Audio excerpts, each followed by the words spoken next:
Om Ari hari ini dikejutkan dengan kedatangan beberapa bodyguard ke bengkel. Para bodyguard di sana bilang mereka akan menjaga bengkel sampai masalah Daniel dan Pak Anderson aman. Malah dia dikejutkan lagi saat pulang ke rumah, semua perabotan rumah telah diganti semua, semuanya serba baru, bahkan dia melihat istrinya memakai perhiasan mewah di leher dan gelangnya. "Apa ini dari Daniel juga?" tanya Om Ari kepada istrinya. "Iya, katanya mereka sudah nikah siripah, beruntungnya Fiona mendapatkan suami seperti dia," seru Tante Sinta. Begitu juga Tika dan Lea, mereka sangat antusias dengan pakaian baru mereka yang bermerek itu, malah mereka betah mengurung diri di kamar yang kasurnya sudah diganti dengan yang baru. Apa ini tidak terlalu berlebihan? Om Ari merasa tidak enak hati mendengarnya. Ya anggap saja ini tuh hasil ganti rugi aku sudah mengasuh Fiona dari kecil. Tante Sinta mengatakannya dengan seenaknya. Tentu saja Om Ari tersinggung mendengarnya, jadi selama ini gak ikhlas yang ngurus keponakan aku.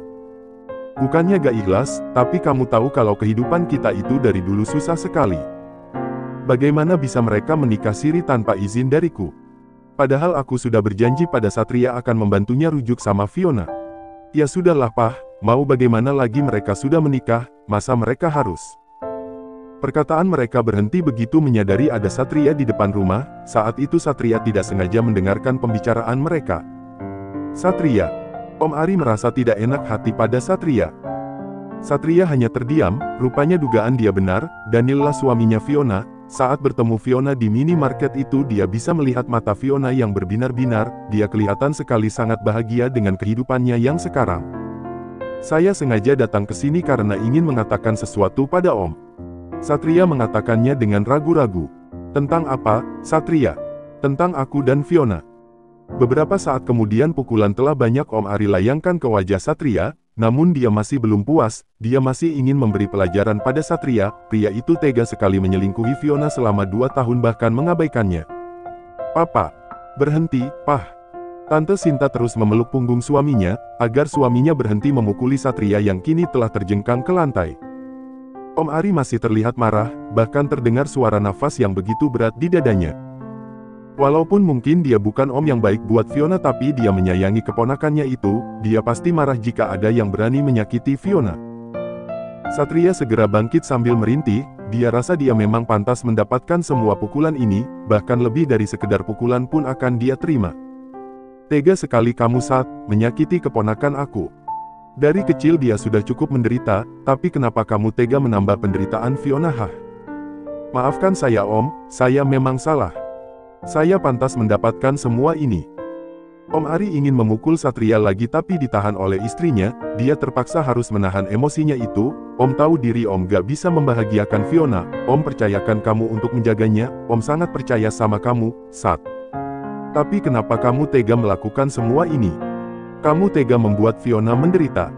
Tanpa terasa Om Ari menitikkan air matanya. Dia tahu betul selama Fiona tinggal di rumahnya selalu diperlakukan tidak baik oleh istrinya, sampai dia sering bertengkar dengan Tante Sinta, makanya Om Ari buru-buru menjodohkan Fiona dengan Satria begitu ayahnya Satria bilang dia ingin mencari jodoh Satria yang lagi patah hati oleh mantannya. Dia pikir Fiona akan hidup bahagia bersama Satria, ternyata tidak. Tak ada bosannya Satria meminta maaf, dia sudah bicara jujur pada keluarganya sampai dimarahi oleh orang tuanya, dia tidak rela jika mereka terus membenci Fiona gara-gara ulahnya sendiri, karena itu Satria disuruh minta maaf pada Om Ari. Hanya ini yang bisa Satria lakukan pada Fiona untuk terakhir kalinya, karena dia tidak akan bisa memiliki Fiona lagi, meskipun hatinya sangat sakit karena dia masih mencintai wanita itu. Sementara itu di tempat lain. "Kenapa kau tegang gitu sih? Kita mau ketemu keluarga kamu lo bukan Algojo," canda Daniel sambil menyetir mobil. Dia memperhatikan istrinya yang kelihatan gelisah sekali. Tidak apa-apa kok." Fiona pura-pura baik-baik saja, padahal dia memang gelisah, dia takut keluarganya akan marah dengan kedatangan mereka. Apalagi kalau ingat perlakuan Tante Sinta padanya. "Kamu takut sama tante kamu?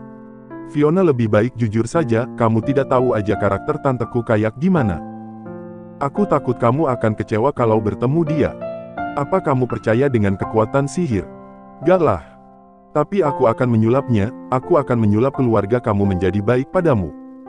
Daniel mengatakannya dengan nada bercanda. Fiona malah tertawa kecil, dia malah meledek Daniel. Wah, hebat sekali, kalau begitu aku mau coklat. Bisa. Daniel tersenyum, sepulang dari kantor dia memang sudah membeli coklat untuk Fiona karena dia tahu Fiona sangat suka sekali dengan coklat. Merem dong. Suruh Daniel. Buat apa merem coba? Hanya sebentar. Fiona terpaksa merem, Iyalah. Daniel membuka dashboard, dia membawa coklat di sana. Lalu mendekatkan coklat itu ke arah Fiona. Buka mata kamu. Fiona membuka matanya, dia menatap takjub pada Daniel saat melihat Daniel memegang sebuah coklat. Wah kok bisa? Bisalah. Pasti sudah beli dari tadi, iya kan? Daniel tak menjawab, dia hanya tersenyum karena memang begitu adanya, dia membelinya dari tadi. Fiona langsung memakan coklat itu sampai habis, sesekali dia menyuapi Daniel juga. Begitu sampai di depan rumah Om Ari, Fiona melihat ada keluarga Om Ari sedang berdiri di depan rumah, membuat dia deg-degan saat keluar dari mobil, seakan sedang berhadapan dengan malaikat maut. Fiona kaget, tiba-tiba Tante Sinta dan kedua anaknya langsung berlari ke arahnya, mereka berebutan untuk memeluk Fiona. Fiona, aku kangen banget sama kamu. Apalagi Tante selalu ingat sama kamu Vi. Fiona seperti sebutir gula pasir yang sedang diperebutkan tiga semut. Dia merasa aneh sekali pada sikap mereka, dia langsung menoleh ke arah Daniel yang malah nyengir kuda, Daniel malah memilih menemui Om Ari. Apa Daniel telah menyihir mereka? Fiona sama sekali tidak mempercayai dengan hal yang berbau mistis. Tapi apa yang membuat mereka berubah? Malam Om. Sapa Daniel dengan ramah. Iya malam juga, Om Ari terlihat malu sekali bertemu Daniel dan Fiona, dia malu karena sudah menjodohkan Fiona dengan Satria, dia malu karena selama ini dia bukan Om yang baik padanya, tapi dia bersyukur jika akhirnya Fiona bisa mendapatkan kebahagiaannya. Terima kasih atas semua hadiahnya, tapi menurut Om ini berlebihan. Om tidak pantas mendapatkan itu semua. Oh tidak apa-apa Om, semua itu tidak ada harganya dibandingkan dengan Fiona. Karena Om membesarkannya dan menyekolahkannya, akhirnya aku bisa bertemu Fiona. Fiona mengerutkan keningnya, hadiah apa yang dimaksud Om Ari? Saat mereka masuk ke dalam rumah, Fiona terperangah melihat semua isi rumah yang hampir serba baru, dan dia tahu sekali itu semua dari produk yang bermerek dan mewah. Fiona langsung menoleh ke arah Daniel. Dia akhirnya paham kekuatan sihir yang dimaksud Daniel adalah dengan kekuatan seorang sultan, apalagi kalau bukan materi. Daniel hanya nyengir melihat Fiona memelototinya. Saat Tante Sinta dan kedua anaknya sibuk di dapur untuk membuatkan makanan buat Fiona dan Daniel, dan Om Ari pergi ke kamar mandi, barulah Fiona mengomeli suaminya. Ish, kenapa kamu gak ngasih tahu aku dulu, buat apa coba kamu memberikan semua ini? Ya kan mereka keluarga kamu, keluarga aku juga berarti, iya kan? Tapi bukan begini caranya. Yang penting sekarang kamu dan keluarga kamu jadi akur.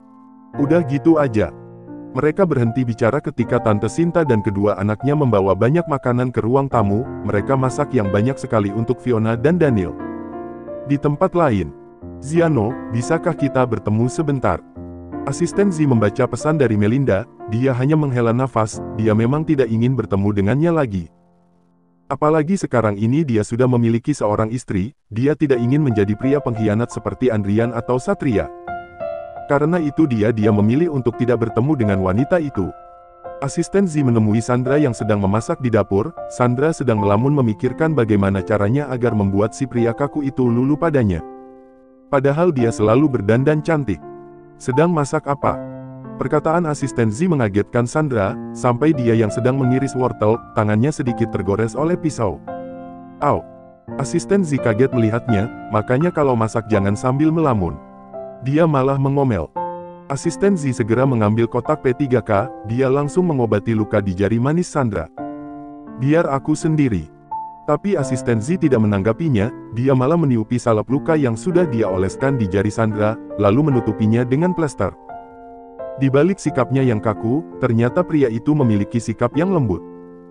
Sandra menjadi salah tingkah begitu ketahuan dia sedang memperhatikan wajah asisten Z, dia segera melepaskan tangannya dari genggaman asisten Z. Aku harus melanjutkan. Sandra terkejut begitu asisten Z malah menarik kembali tangannya, membuat jarak mereka begitu sangat dekat. Dia menelan salivanya memandangi wajah pria tampan itu. Jantung Sandra berdebar-debar begitu asisten Z meraih pinggangnya semakin merapatkan kedua tubuh mereka saling memandang tanpa berucap. Asisten Z mencondongkan wajahnya, menempelkan kedua bibir mereka. Sandra merasakan betapa lembutnya ketika bibir mereka bersentuhan. Bahkan asisten Z mengangkat tubuh Sandra, dia membiarkan Sandra duduk di meja dapur, sementara dirinya berdiri di depan gadis yang mungkin akan menjadi calon mantan gadis ini. Mereka berciuman kembali. Sandra melepaskan ciumannya, Mr. Z. Kenapa?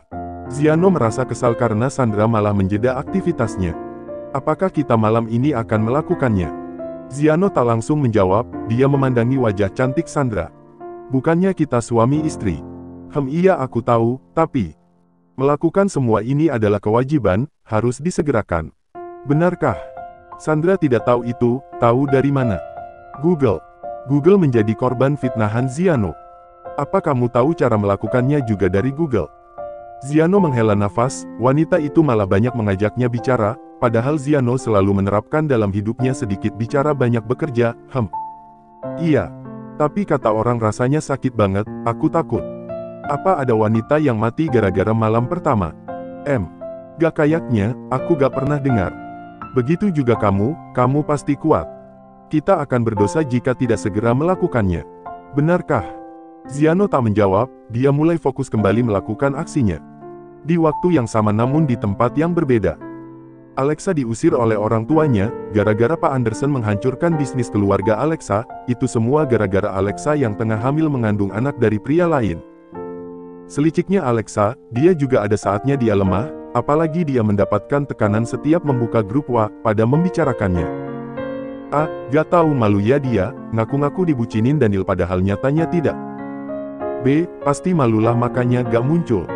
C, yang dibilang bucin tapi malah ngajak cewek lain berdansa, berciuman pula, dan ternyata mereka sudah menikah. D, berarti si A pengganggu ya. C, iyalah gak tahu diri banget. Sial. Ingin sekali Alexa menjambak mereka namun apalah daya, toh itu memang murni kesalahannya. Lebih sial lagi saat dia berbelanja ke minimarket rupanya semua kartu yang dia punya telah diblokir. Makanya Alexa tidak jadi belanja, padahal dia sangat lapar sekali. Alexa terpaksa meninggalkan minimarket dengan perasaan kesal, sambil berjalan di atas trotoar. Alexa hanya bisa mengeluh dan mengumpat di dalam hati, dia sudah tidak bisa menemui Daniel lagi gara-gara dia hamil, dia mengeluh mengapa dia bisa hamil, haruskah dia menggugurkan anaknya saja. Langkah Alexa berhenti begitu melihat ada Andrian di depannya. Jujur saja Alexa sangat membenci pria itu, gara-gara dia Alexa gagal mendapatkan Daniel, gara-gara dia Alexa jadi hamil, gara-gara dia Alexa diusir oleh keluarganya. Kita harus bicara. Ucap Andrian dengan tatapan sendu, bagaimana tidak sedih, jika memikirkan Sandra kini menjadi milik pria lain, mungkin saat ini mereka sedang menikmati hari-hari mereka menjadi pengantin baru. Namun Andrian rasa dia tidak boleh terpuruk, karena saat ini ada yang membutuhkannya, yaitu calon anaknya, dari rahim Alexa, wanita yang dulu pernah sempat dia taksir, namun Alexa tolak karena merasa Andrian bukan selevel dengannya. Alexa malah menghela nafas, jujur saja aku sudah gak mau ketemu lagi, gara-gara kamu hidup aku menjadi sial begini. Aku bukan ingin bertemu dengan kamu, tapi bertemu dengan calon anakku. Alexa terdiam sejenak menatap Andrian, lalu terkekeh geli, anakmu. Mengapa percaya diri sekali? Udahlah Saga usah bohong. Kamu yang sendiri bilang setelah tinggal di Indonesia, kamu gak pernah tidur lagi dengan orang lain, kamu tinggal di Indonesia sudah lama, itu artinya kamu hanya tidur dengan aku. Tapi gak penting juga ini akan siapa, aku akan menggugurkannya, aku gak pernah mengharapkan bayi ini lahir. Andrian tidak terima jika bayi itu digugurkan, walaupun dia berjerat, tapi dia akan menerima konsekuensi yang sudah dia lakukan, dan dia menerima sepenuh hati kehadiran anaknya. Aku gak setuju, kamu gak boleh menggugurkannya. Ya terserah akulah, aku yang hamil. Tapi dia anakku. Gara-gara anak ini aku gak bisa mendapatkan Daniel. Aku akan membencinya jika dia lahir. Anak itu tidak salah, tapi kita yang salah. Dan walaupun kamu tidak hamil pun Daniel tidak akan pernah menerima kamu, Daniel dari dulu hanya mencintai Fiona. Alexa malah menangis, tapi aku sangat mencintainya. Aku juga dari dulu mencintainya, makanya aku dulu jadi playgirl karena sakit hati, Daniel malah menolak perjodohan dengan aku. Tapi sekarang aku ingin memperjuangkannya, apa aku salah? Salah, karena cinta tidak bisa dipaksakan. Aku gak bisa memaksa Sandra kembali padaku karena aku tahu Sandra sudah mulai nyaman dengan Bang Ziano, karena itu aku merelakannya. Andrian mengatakannya dengan mata berkaca-kaca. Dua sejoli yang sama-sama patah hati itu sedang meratapi kesedihannya. Namun Andrian sadar dia tidak boleh begini terus. Jangan bunuh anak kita, dia tidak salah. Lahirkanlah dia, biar aku yang membesarkannya. Setelah itu kamu boleh pergi kemanapun yang kamu mau. Kembali ke tempat Sandra. Mr. Z. Sandra menahan tangan Ziano. Aku malu. Bukannya semalam kamu menggodaku memakai lingerie, mengapa kamu harus malu? Karena itu Ziano tidak konsen bekerja karena terus membayangkan Sandra yang memakai lingerie. Dia pria normal, tentu saja dia memiliki hasrat yang begitu besar walaupun dia kaku. Aku pikir kamu bukan pria normal. Karena kamu benar-benar mirip robot. Tapi aku baru tahu ternyata ada robot yang M3 Sum juga. Ini bukan M3 Sum, tapi naluri. Semua laki-laki pasti begitu. Tapi aku ingin tahu, apa sebelumnya kamu pernah jatuh cinta? Ziano terdiam, dia menatap Sandra. Gairahnya jadi sedikit berkurang gara-gara Sandra terus mengajaknya bicara, apalagi menyinggung masa lalunya. Mr. Z, jangan lihat. Aku malu. Sandra malah merengek menutupi asetnya dengan kedua tangannya. Jangan malu, kamu adalah istriku, milikku, kenapa harus malu? Rupanya Ziano kalau sudah bergairah seperti itu menjadi hilang sifat robotnya, pria itu malah tidak terlihat kaku lagi. Ting, tong. Terdengar suara bel apartemen berbunyi, merusak suasana. Oh, sepertinya ada tamu. Namun Ziano tak menghiraukannya. Biarkan saja. Dia sudah tidak tahan lagi. Suara bel terdengar lagi. Membuat gairah mereka semakin menurun. Sit. Ziano terpaksa menghentikan aktivitasnya. Dia memakai pakaiannya kembali. Sandra sangat lega, dia segera memakai pakaiannya lagi. Dia sedikit merintih merasakan miliknya perih, mungkin karena belum robek jadi Sandra tidak berasteriskah, hanya mungkin sedikit lecet saja di dalam sana. Astaga! Apa mungkin ukuran pria bule tidak cocok dengan wanita Asia seperti aku? Sandra malah mengeluhkan ukuran milik Ziano. Sementara itu Ziano dengan wajahnya yang malas segera membuka pintu, dia merasa terganggu dengan kehadiran tamu itu. Begitu Ziano membuka pintu, dia terperangah saat melihat siapa yang datang. Melinda. Ziano menatap perempuan yang sedang tersenyum padanya. Ziano sama sekali tidak menyangka akan bisa bertemu dengannya lagi, padahal dia sudah tidak ingin bertemu lagi dengannya. Ziano dan Melinda bersahabatan sudah lama dari sekolah. Ziano adalah pendengar setia bagi wanita itu, begitupun juga Melinda, dia selalu menjadi pendengar setia bagi Ziano. Persahabatan mereka begitu dekat, bahkan orang-orang berpikir mereka seperti sepasang kekasih. Namun 6 tahun yang lalu Melinda tiba-tiba pergi tanpa memberi kabar padanya. Mata Ziano kemudian beralih menatap anak yang sedang tersenyum padanya. Dia Zivana, anakku. Melinda mencoba memperkenalkan Zivana pada Ziano. Apa kamu sudah menikah? 6 tahun yang lalu aku dipaksa menikah dengan pria yang dijodohkan oleh ayahku. Karena itu aku tidak sempat berpamitan sama kamu saat suami aku membawa aku tinggal di Inggris. Jadi itu alasan kamu pergi tanpa pamit? Tanya Ziano dengan tatapan dinginnya, dia hanya merasa dirinya diabaikan dulu. Padahal mereka bersahabat sudah sangat lama. Karena aku takut hatiku berat untuk pergi, karena dari dulu aku mencintaimu Z. Ziano membulatkan matanya begitu mendengar ucapan Melinda, dia sama sekali tidak menyangka ternyata Melinda mencintainya dari dulu.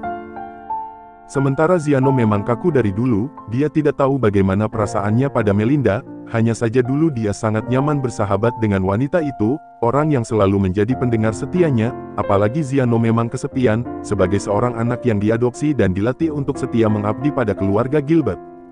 Tapi saat aku hamil suami aku meninggal. Aku meneruskan bisnis suami aku.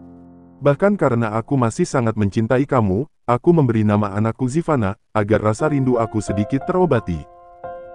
Ziano hanya menghela nafas, memang setelah Melinda pergi dia menjadi kehilangan semangat, tidak ada lagi yang selalu perhatian padanya, tidak ada lagi orang yang selalu mendengarkan keluh kesahnya, tidak ada lagi orang yang selalu menghiburnya saat dia sedang sedih.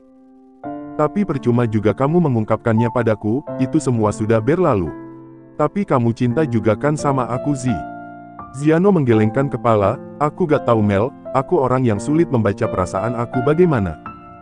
Tapi dulu aku menganggap kamu adalah salah satu orang yang berarti dalam hidup aku.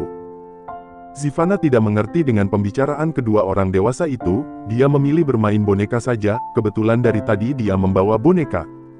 Itu artinya kamu juga mencintaiku, Zi. Tidak ada salahnya kan kalau kita bersatu. Aku sudah menikah. Melinda terdiam sejenak, dia sama sekali tidak percaya dengan ucapan Ziano. Ziano orang yang begitu kaku bahkan tidak tahu apa itu cinta, tidak mungkin menikah dengan orang lain. Kecuali jika wanitanya yang menggoda Ziano dan memaksanya menikah. Jangan bercanda Zi, aku tahu banget kamu bagaimana. Tapi memang begitu kenyataannya. Apa wanita itu menggoda kamu makanya dia menikah dengan kamu? Aku tahu banget kamu orang yang tidak memikirkan pernikahan. Aku rasa kamu tidak perlu tahu alasannya. Karena sesungguhnya Ziano juga tidak tahu perasaan dia pada Sandra bagaimana, walaupun dia merasa mungkin dia jatuh cinta pada wanita itu karena setiap bersamanya hatinya terus bergetar. Pernikahan tanpa cinta itu sangat menyiksa. Lebih baik kamu cepat mengakhirinya jika tidak ingin hidup dalam penderitaan. Seperti aku dulu. Ziano tidak mungkin mempersilahkan Melinda masuk ke dalam apartemen, karena dia juga harus menghargai perasaan Sandra. Kalau begitu aku pamit, aku hanya tinggal 1 minggu di sini. Aku harap kamu bisa memikirkan bagaimana masa depan kamu nanti. Aku harap kita bisa bersama Zi. Akhirnya Melinda berpamitan pada Ziano, dia meraih tangan Zivanna. Zivanna tersenyum ceria, dia melambaikan tangannya pada Ziano. Dadah Om. Ziano terpaksa tersenyum menatap Zivanna. Ziano memandangi Melinda yang kini telah naik lift bersama anaknya. Ziano menutup pintu kembali, dia kembali ke kamarnya. Ziano tertegun melihat Sandra yang sudah tertidur. Mungkin memang malam ini belum waktunya dia bisa melakukan malam pertama dengan Sandra. Apalagi setelah kedatangan Melinda membuat gairahnya menghilang. Ziano membenarkan selimut yang Sandra pakai, kemudian dia merebahkan dirinya di samping Sandra sambil memikirkan sesuatu. Padahal Sandra belum tidur, dia hanya pura-pura tidur. Tadi dia tidak sengaja mendengar dengan jelas pembicaraan Ziano dengan Melinda. Bagaimana kalau memang Ziano terpaksa menikah dengannya? Hanya sebagai bentuk rasa tanggung jawab saja. Bagaimana kalau ternyata Ziano sebenarnya mencintai wanita di masa lalunya itu? Ini alasan dulu mengapa dia melarang Ziano untuk datang ke acara pernikahannya. Dia takut Ziano terpaksa menikahinya, karena dia bisa menebak Ziano bukanlah pria yang gampang jatuh cinta.